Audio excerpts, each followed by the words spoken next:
Welcome back to my channel Tamil quality inspection. இன்றைக்கி வந்து ஒரு புது வீடியோவில் உங்களெல்லாம் சந்திக்கிறதுல ரொம்ப மகிழ்ச்சி. இன்றைக்கி நம்ம டாபிக் என்ன, எதை பற்றி பார்க்க போகிறோம் அப்படின்னு பார்த்தீங்கன்னா, ஏபிஐ ஃப்ளான்ஜஸ். அதில் வந்து ஹை ப்ரெஷர் ரேட்டிங் உள்ள ஃப்ளான்ஜஸில், ஆர்டிஜே ஃப்ளான்ஜஸில் கேஸ்கட் யூஸ் பண்ணுவாங்க. சரிங்களா? பிஎக்ஸ் ரிங் கேஸ்கட் வந்து யூஸ் பண்ணுவாங்க. ஸோ அந்த கேஸ்கட்டில் ஒரு ஹோல் இருக்கும். சரிங்களா? மற்ற கேஸ்கெட்லாம் ஹோல் இருக்காது. பிஎக்ஸ் டைப் கேஸ்கெட்டில், ஹை ப்ரெஷர் ரேட்டிங் உள்ள கேஸ்கெட்டில் வந்து உங்களுக்கு வந்து ஹோல் இருக்கும். ஸோ எதுக்கு அந்த ஹோலு, என்ன பர்பஸ்க்கு அந்த ஹோலு அப்படின்னு இந்த வீடியோவில் வந்து பார்க்க போகிறோம். வாங்க வீடியோக்குள்ளே போகலாம். ஸோ இந்த ஏபிஐ 6A, ஸோ அந்த ஸ்டாண்டர்டில் நீங்கள் வந்து ஃப்ளான்ஜஸ் மேனுஃபேக்சரிங் பண்ணுறீங்க. சரிங்களா? ஸோ ஹை ப்ரெஷர் ரேட்டிங் ஃப்ளான்ஜஸ் பண்ணுறீங்க. சரிங்களா? ஆர்டிஜே ஃப்ளான்ஜஸ். ஸோ அதுக்கு நம்ம வந்து பிஎக்ஸ் டைப் கேஸ்கட் வந்து யூஸ் பண்ணுவோம், ரிங் கேஸ்கட் வந்து யூஸ் பண்ணுவோம். ஸோ அதில் வந்து உங்களுக்கு வந்து ஹோல் இருக்கும். அது எதுக்கு அப்படின்னா, ப்ரெஷரை வந்து ஈக்குவலைஸ் பண்ணுறதுக்காக தான் வந்து அந்த ஹோல் வந்து போட்டிருக்காங்க. அது பர்பஸ்ஃபுல்லாக தான் போட்டிருக்காங்க. சரிங்களா? ஸோ எதுக்குன்னா, ஒன்று சேஃப்டிக்கு, இன்னொன்று ப்ராப்பர் சீலிங் பெர்ஃபார்மன்ஸை வந்து என்ஷூர் பண்ணுறதுக்காக, என்ஹான்ஸ் பண்ணுறதுக்காக அவங்க வந்து அந்த ஹோலை வந்து போட்டிருக்காங்க. சரிங்களா? So what is the main 3 purpose? சரிங்களா? 3 பர்பஸுக்கு தான் வந்து அந்த ஹோலை போட்டிருக்காங்க. ஸோ ஃபஸ்ட்டு வந்து ப்ரெஷரை ஈக்குவலைஸ் பண்ணுறது, அந்த அக்ராஸ் த கேஸ்கட் ப்ரெஷரை வந்து ஈக்குவலைஸ் பண்ணுறது. ஸோ இந்த ஈக்குவலைஸ் பண்ணுற மூலியமாக என்ன ஆகும் அப்படின்னு பார்த்தீங்கன்னா, உங்களுக்கு நல்ல சீலிங் உங்களுக்கு வந்து இம்ப்ரூவ் ஆகும். ஸோ அது எப்படி ஈக்குவலைஸ் ஆகுது அப்படின்னு வந்து பார்க்கலாம். ஸோ நம்ம ஒரு ஹோல் போடுறோமா? ஸோ இந்த ஃபோட்டோவில் பாருங்கள், இந்த கேஸ்கட்டை ஒரு ஃப்ளான்ஜில் வச்சுருவோம். சரிங்களா? இன்னொரு ஃப்ளான்ஜை வச்சு நம்ம வந்து டைட் பண்ணும்போது, சரிங்களா, அப்போ வந்து என்ன ஆகும், உங்களுக்கு அந்த ஹோல் வழியாக ப்ரெஷர் வந்து, ஏன்னா இன்னொரு ஃப்ளான்ஜை நம்ம அழுத்தி வைக்கும்போது அங்கே வந்து ஒரு இன்டர்னல் ப்ரெஷர் வந்து க்ரியேட் ஆகுமா? சரிங்களா? ஸோ அந்த ப்ரெஷர் வந்து இந்த எண்டில், அதான் வந்து இன்டர்னல் கேவிட்டி கேப் இருக்குது பார்த்தீங்களா, இங்கே வந்து வரும்போது என்ன பண்ணும் அப்படின்னா, ஒரு ப்ரெஷரை வந்து க்ரியேட் பண்ணி என்ன பண்ணும் அப்படின்னா தள்ளும், அந்த கேஸ்கெட்டை வந்து மேலே தள்ளும். மேலே தள்ளும்போது உங்களுக்கு அந்த ஆப்போசிட் சைடில் உள்ள அந்த ஃபேஸ், இந்த ஃபேஸ் இருக்குது பார்த்தீங்களா, இது வந்து அந்த குரூவோட ஃபேஸில் போய் நல்லா அழுத்தி பிடிச்சிக்கும். சரிங்களா? ஸோ உங்களுக்கு சீலிங், உங்களுக்கு வந்து அந்த பெர்ஃபார்மன்ஸ் வந்து இம்ப்ரூவ் ஆகும். ஸோ அழுத்த உங்களுக்கு இன்டர்னல் ப்ரெஷர் வந்து இன்க்ரீஸ் ஆகும். ஸோ இன்டர்னல் ப்ரெஷர் இன்க்ரீஸ் ஆகும்போது உங்களுக்கு சீலிங் பெர்ஃபார்மன்ஸும் இம்ப்ரூவ் ஆகும். சரிங்களா? ஸோ அதுதான் வந்து ப்ரெஷர் எனர்ஜைஸ்ட் சீலிங் எஃபெக்ட். சரிங்களா?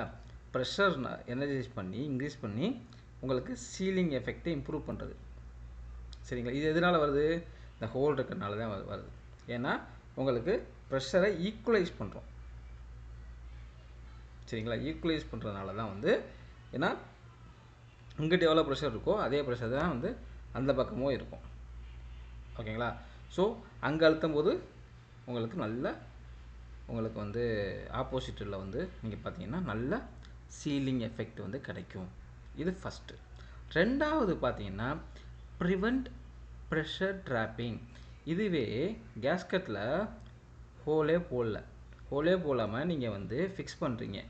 ஸோ ஹை ப்ரெஷர் அந்த மாதிரி நம்ம ஃபிக்ஸ் பண்ணும்போது உங்களுக்கு வந்து ப்ராப்பராக வந்து சீட்டிங் ஆகாது. சரிங்களா? ப்ரெஷர் இருக்கும்போது ப்ராப்பராக சீட்டிங் ஆகாது ஒன்று. அதுக்கப்புறம் டிஸ்அசெம்பிள் பண்ணும்போது ரொம்ப டிஃபிகல்ட்டாக இருக்கும். ஏன்னா ஹை ப்ரெஷரில் நம்ம வந்து யூஸ் பண்ணக்கூடிய அந்த கேஸ்கட்ஸ்.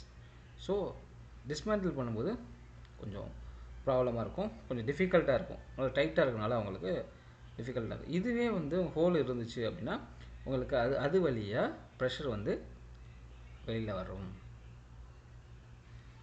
சரிங்களா? புரிஞ்சா? இது ரெண்டாவது, அந்த ப்ரெஷர் ட்ராப்பிங்கை வந்து ப்ரிவெண்ட் பண்ணும். மூணாவது,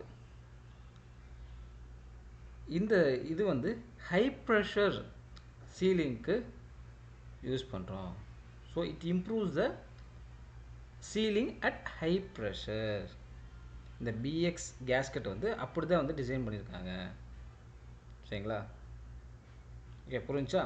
இங்கே மற்ற கேஸ்கட்டில் இந்த ASME B16.20 ring type joint gasket இருக்குது. ஸோ அது வந்து நிறைய டைப் இருக்குது.